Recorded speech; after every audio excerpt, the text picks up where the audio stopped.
Bom dia, gente. Hoje são 28 de outubro, 302º dia do ano.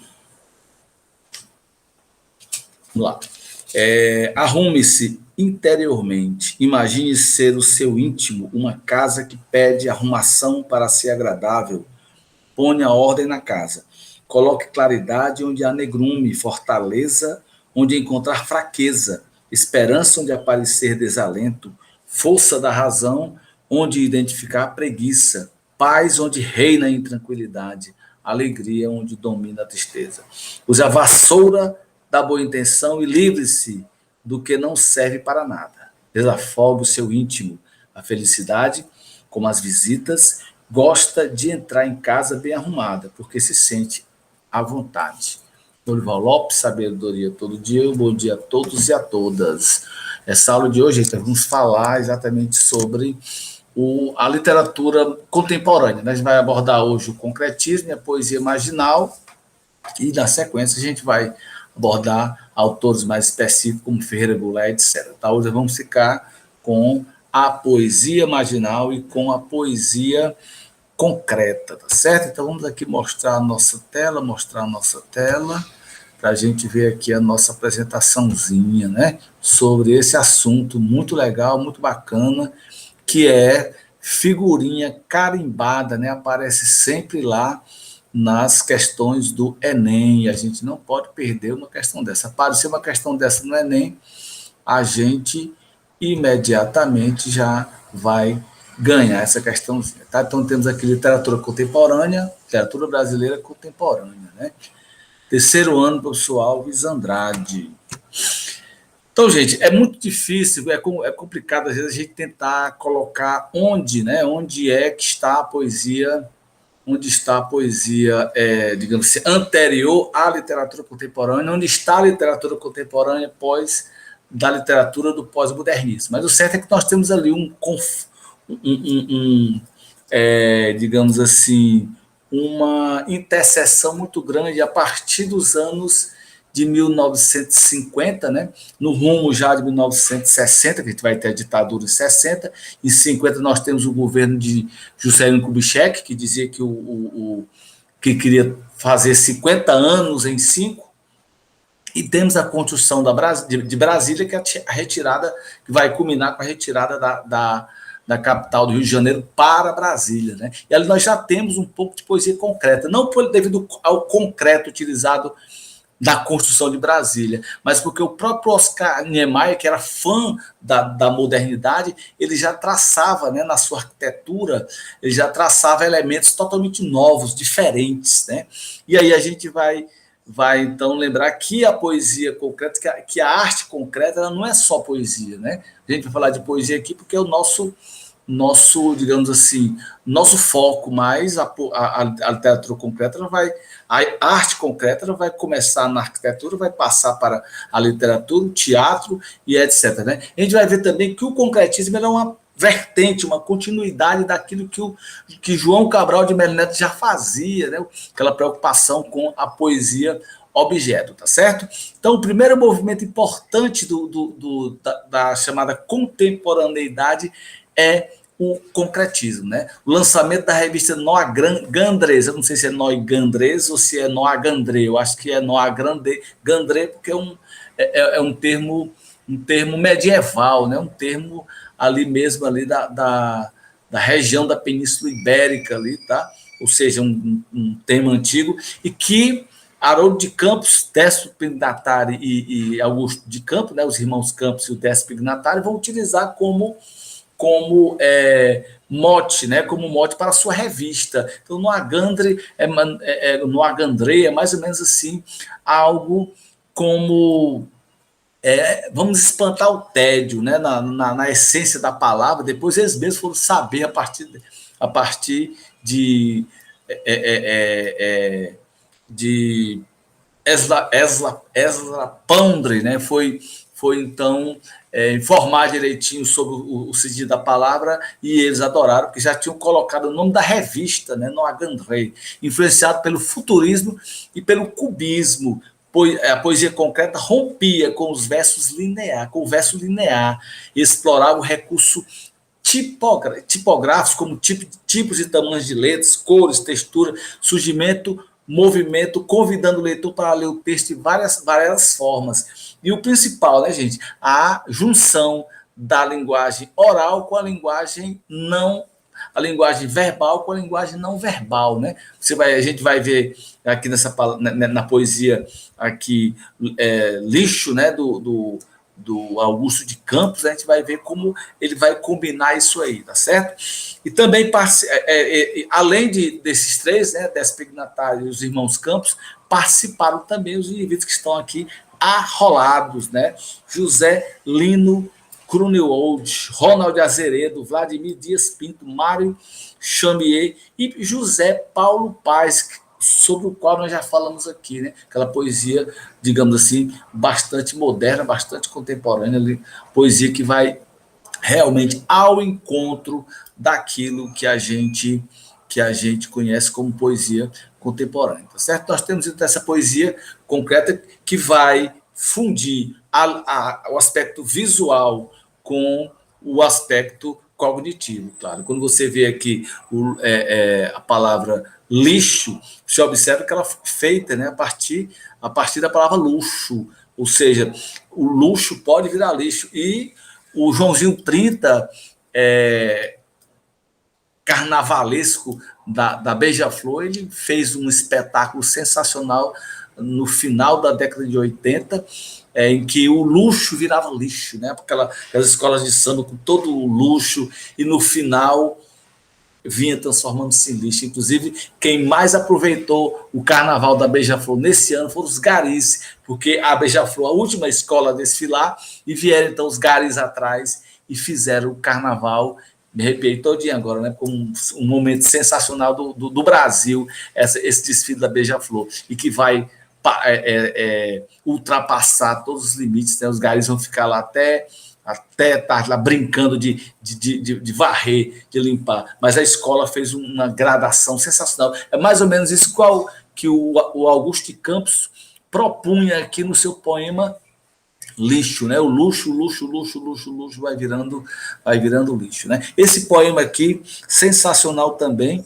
A gente vê aqui uma ampulheta, né? Uma ampulheta, e aí dentro da ampulheta, que é a questão visual, nós vamos ter aqui: a tua vida avança ou escorre neste momento, né? Então a vida avança ou está acabando, ou seja, aquela questão, se você virar a ampulheta, o tempo vai passar do mesmo jeito. E nos lembra esse poema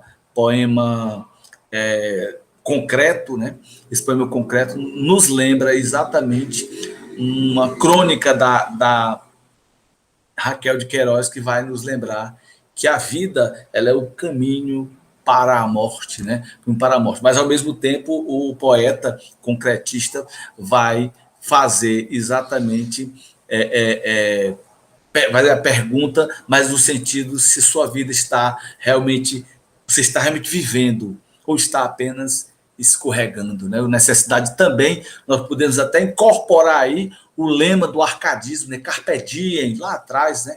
Lá atrás, o arcadismo vai se encontrar exatamente nessa poesia concreta aqui. Por isso que a poesia, a literatura, é algo realmente mágico, não é isso?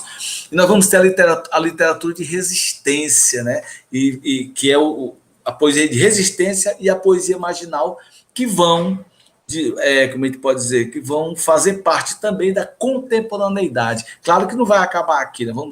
Vamos ter ainda uma série de discussões a respeito da literatura contemporânea. Mas a literatura de resistência, né, a arte de resistência, não só a literatura, professor, a arte de resistência. Nós vamos ter o cinema novo, né, do Glauber Rocha, nós vamos ter a própria música, né, a música, o tropicalismo, nós vamos ter a música de resistência, vamos ter a poesia de resistência também e a literatura, tá certo? E também a poesia marginal. Então, a literatura de resistência, ela surge exatamente como reação à situação política vivida pelo país desde o golpe militar de 1964. Era preciso reagir, não dava apenas para ver que até 1968 houve bastante produção cultural. O governo militar ainda permitia forte produção cultural. A partir de 1968, com o AI-5, aí faca na garganta, né? E o pessoal tem que ir embora, ou então vai sucumbir nos porões da ditadura do doicode, né? Nosso presidente tanto aplaude, né? A tortura, um desgraçado presidente desse, né, gente? Beleza. Nós vamos ter, então, no teatro, Gianfrancesco Guarnieri, vamos ter na música Chico Buarque, na poesia, vamos ter Tiago de Mello e Ferreira Goulart, são os chamados poetas resistência, poetas que artistas que se colocaram, né, contra aquele estado terrível que o Brasil vivia, que era uma ditadura militar. Ainda tem pobres coitados por aí, né, ignorantes que não frequentaram a escola, ou se frequentaram, não estudaram, né, as aulas de história, que ainda desejam o retorno à ditadura, coitados. Não perdoa não, pai, eles sabem o que dizem, tá certo? Muito bem. E a poesia marginal, na mesma esteira, a época, na década de 70, né, principalmente quando a coisa começa a ficar feia, alguns grupos buscando fugir da censura. Além de fugir da censura, eles queriam também, além de fugir da censura, eles queriam também, né, gente, também fugir do mercado tradicional. Porque aí, então, eles começaram a produzir uma arte marginal. Marginal por quê, professor? Porque está à margem do oficial, né? À margem da arte, da divulgação artística oficial. Então fica à margem da poesia marginal. E aí eles vão utilizar muito recursos para poder fazer a sua poesia. Pode ser manual, desenhos, faziam também em mimeógrafo. Mimeógrafo era um instrumento que a gente utilizava para reproduzir textos, né, à base de álcool. Era interessante, né, quando chovia, diluía tudo. E eles faziam, então, a sua poesia, faziam os seus textos, suas histórias em quadrinho, e iam distribuir na porta do cinema, na porta do teatro. E muitas vezes encenavam ali esses textos, essas poesias, declamavam, ou seja, era assim a poesia marginal que ainda hoje nós temos referentes, nós temos, por exemplo, Paulo Leminski, que tanto digamos assim, tanto está dentro da poesia marginal, porque ele esteve lá juntamente com Cacaso, juntamente com Chacal, Roberto Piva, e eles, né, o Paulo Leminski ainda hoje ele trabalha essa perspectiva da literatura, da música marginal. O Paulo Leminski é um dos grandes músicos hoje, né? Um dos caras que mais fazem sucesso fora do Brasil. Aqui também faz, mas principalmente fora do país, né? Então nós temos também a arte marginal, não só a poesia, mas a arte, de modo geral. Os representantes, então, desse momento, né, Roberto Piva, Chacal, Cacaso. Cacaso é fantástico, a gente vai ver um poema dele já, tá? Cacaso, Jogos Florais, e a gente vai ver como essa poesia ela precisava ser divulgada, mas ao mesmo tempo ela precisava também fugir da censura, né? Então há duas vertentes. Eles deixavam a poesia à margem do oficial, né? À margem da literatura, da arte oficial, para fugir da censura, claro, para que seu texto não fosse verificado pelos homens de verde, né? E ao mesmo tempo para poder fugir também do mercado, que o mercado era muito cruel, ainda é muito cruel, né? Existem pessoas que ainda hoje fazem arte dessa forma, ou seja, de forma marginal, tá certo? Beleza. Vamos ver aqui, então, Jogos Florais, né? Antônio Brito, na verdade, é Cacaso, né? Cacaso, um dos... cara morreu novo, ele é paraibano, se não me foge a memória, porque eu vou citar, se eu não sei com certeza, mas creio que ele seja paraibano, né? E ele escreve esse poema chamado Jogos Florais, uma beleza fantástica, né? Bem dentro daquela proposta dos poetas marginais, né? Minha terra tem palmares, memória... Não, o poema diz o seguinte, porque não está todo aqui, ele diz assim, minha terra tem palmeira, onde canta o tico-tico, enquanto isso o sabiá vive comendo o meu fubá. Minha terra tem palmares, memória calatijá, peço licença poética, Belém, capital Pará. Bem, meus prezados senhores, dado o avançado da hora, rata e efeitos do vinho, o poeta sai de fininho. Será mesmo com 2 S que se escreve passarinho? Tem um monte de elementos para se discutir aqui, né? Vou só repetir o primeiro verso, né? Que a primeira sequência diz assim: minha terra tem palmeiras onde canta o tico-tico, enquanto isso o sabiá vive comendo o meu fubá. Minha terra tem. Ele vai falar então a respeito do milagre brasileiro, né? Ele vai dizer: a água já não vira vinho, vira direto vinagre, né? Depois ele vai concluir com minha terra tem Palmares, memória Calatijá. Nós vamos ver aqui uma referência nitidamente aqui a quilômetro dos Palmares, né? O sofrimento dos quilômetros de Palmares, a perseguição e a morte do zumbi, né? Então vamos ter aqui a licença poética, e ele vai dizer Belém, capital Pará, e vai dizer: bem, meus pesados senhores, dado o avançado da hora, errata e efeitos do vinho. Ou seja, possivelmente o poeta está declamando e naquele momento ele percebe que alguém, um olheiro lá, um entregão, um cagueta, né? Vendo-o, e ele então finge essa história do vinho todo e tal, e vai fazer a pergunta. O poeta sai de fininho. Será mesmo com 2 S que se escreve passarinho? Com referência ao passarinho, mas também ao Jarbas Passarinho, que era o eterno ministro da ditadura, né? O cara morreu servindo ainda a ditadura, mesmo que, quando não havia mais ditadura. Terrível, esses caras são terríveis mesmo, tá certo? Então, os Jogos Florais, um exemplo maravilhoso de poesia marginal de Cacasso. Temos as questõezinhas aqui para a gente fazer, né? Para a gente resolver. Temos essa aqui, Enem 2004, para a gente resolver, só para você ver como a questão da poesia concreta, a poesia marginal, é dos. Está sempre presente no Enem, né? O poema a seguir pertence à poesia concreta brasileira. O termo latino de seus títulos significa heptalâmio, poema ou canto em homenagem aos que se casam. Só lembrando aqui, quando vocês estudaram arcadismo, vocês lembram que Basílio da Gama, também conhecido como Termino Cipílio, perseguido pelo primeiro-ministro de Portugal, Marquês de Pombal, aqui, durante a perseguição aos jesuítas, ele escreve um heptalâmio para a filha do Marquês de Pombal, que ia casar-se. Então caiu nas graças do ditador, né, do Marquês de Pombal, ou seja, o cara se vende, né? E aí, depois que ele caiu nas graças, ele teve, inclusive, seu poema O Uruguai, vocês devem lembrar disso, vocês estudaram isso lá no primeiro ano, né?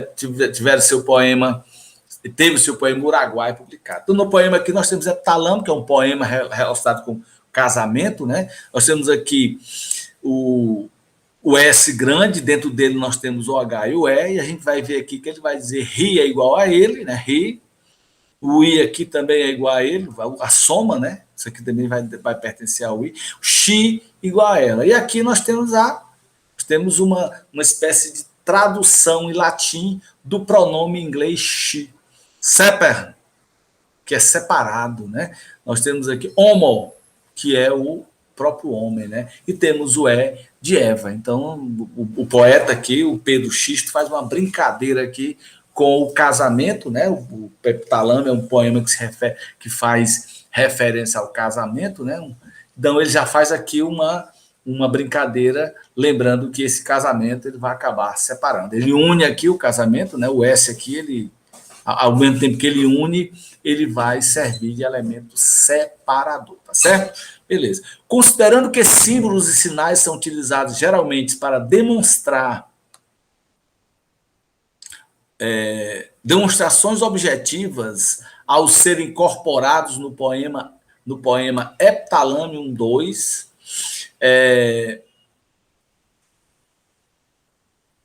considerando que símbolos e sinais são utilizados geralmente para demonstrações objetivas, ao serem incorporados no poema Heptalâmio 2, adquirem novo potencial de significação, eliminam a subjetividade do poema, opõem-se ao tema principal do poema, invertem seu sentido original, tornam-se confusos e equivocados. Numa leitura fácil, né, porque um dos elementos da poesia concreta é a facilidade da compreensão.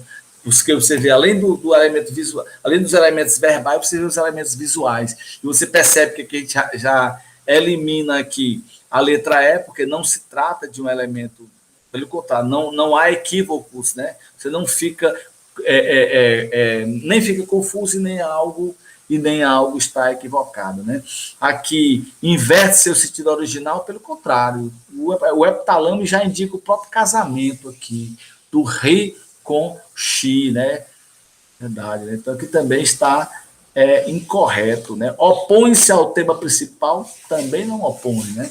Pode ser algo. Pelo contrário, o item C vai ao encontro do item D de dado.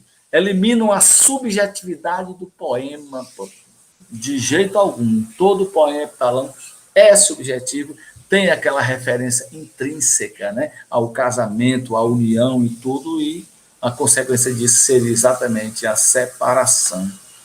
Errado também, gabarito, portanto, adquire novo potencial de significação, tá? Porque quando ele coloca aqui o separ, ele já dá a ideia de que o casal vai casar, mas depois vai haver a separação. Então, isso é uma das abordagens, né, que pode acontecer com um poema desse. Repitamos, o Enem gosta muito da poesia concreta, gosta muito de... Nós falamos já para vocês numa aula que tivemos lá na escola presencial, né? Fique muito atento a esse tipo de poesia moderna, né? Muito atento à questão da linguística, né? Da diversidade linguística, tá? Da linguagem coloquial, do registro de culto da língua, né? Isso aí está muito presente no Enem, tá bom? Ita, São Paulo, 2009. Leia o poema Na Contramão de Chacal. Né? Vê que esses poetas vão ser sempre festejados, né? Chacal, Cacau, o Cacaso. Né? Ela ali tão sem, eu aqui sem chão, nós assim ninguém, cada um na mão. Um poema objetivo, direto, poema simples, né? Um poema que está ali dentro da poesia marginal. A poesia marginal também, como ela era para ser lida muitas vezes na fila do cinema. Na fila de cinema, o poeta chegava, distribuía a sua poesia e lia ali. Tinha que ser algo rápido, tinha que ser algo objetivo. Né? Acerca desse poema, considera as seguintes afirmações. 1. Ele possui uma das marcas típicas da poesia contemporânea, que é a brevidade. Pode precisar ser breve, repitamos, porque o poeta muitas vezes estava na entrada de uma festa, né, de uma boate, e para divulgar o seu trabalho tinha que ser algo realmente breve. Né? É notória a informalidade da linguagem, ou seja, coloquialidade, que afasta o poema da tradição culta e erudita, exatamente. Né? O poema aqui nós temos a linguagem coloquial, uma linguagem informal. Ela ali tão sem, eu aqui sem chão, nós assim, ninguém, cada um na mão. Você percebe nitidamente aí uma linguagem, digamos assim, espontânea, uma linguagem coloquial. Então, o item 2 também é verdadeiro. Né? Há um sentimentalismo contemporâneo que filtra os excessos da expressão sentimental. Ainda há o sentimentalismo. Né? Isso aí é universal, isso é eterno, isso vem de muitos e muitos e muitos e muitos, desde que o homem e a mulher se fitaram, desde que o homem fitou o outro, ou uma mulher fitou a outra, esse sentimento a sentimentalidade apareceu e nunca mais foi embora. Então, não iria embora na literatura contemporânea. Né? Então, há um sentimentalismo contemporâneo que filtra os excessos da expressão sentimental.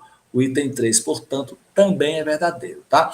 Existe a persistência do tema do desencontro amoroso, tradicional na literatura. Nada mais tradicional, nada mais antigo do que o amor e do que o desencontro amoroso. Né? Como diz Vinícius de Moraes, a vida é a arte do encontro, embora haja tantos desencontros pela vida. Né? Show de bola. Então é verdade também o item 4. Né? Ou seja, aqui, esse tema, assim como o tema do encontro amoroso, o desencontro amoroso também estará em toda a literatura, tá certo? Beleza, então estão corretos, todos os itens são corretos nessa questãozinha do ITA de 2009, né? Show de bola, gente. É mais ou menos por aí, tá certo? A gente a gente se despede aqui, agradecendo aí a vocês que viram esse vídeo, né, que assistiram a essa aula, e meu canalzinho tá lá, não esquece de dar um joinha, se inscrever, né, para receber algum. E também receber as notificações e ativar o sininho para receber as notificações. Se você está inscrito no canal, tudo que eu colocar lá, você vai ver, você vai receber a mensagem, tá bom? Então, até a próxima aula, segunda-feira, se Deus quiser, estaremos trabalhando com o poeta Ferreira Goulart, né? Ferreira Goulart, a gente vai trabalhar Ferreira Goulart exatamente na segunda-feira já. Não, segunda-feira não, isso é feriado. Então, na quarta-feira, né? Dia 3, feriado, né? É prensado, né? Vai ser prensado primeiro. 2 é feriado, então primeiro vai ser prensado também. E segunda-feira é dia do homem, né? Dia de todos os santos, tá certo? Então, vamos encerrar aqui a gravação, dizendo uma boa tarde a vocês e a todos, um ótimo feriado até quarta-feira, se Deus quiser.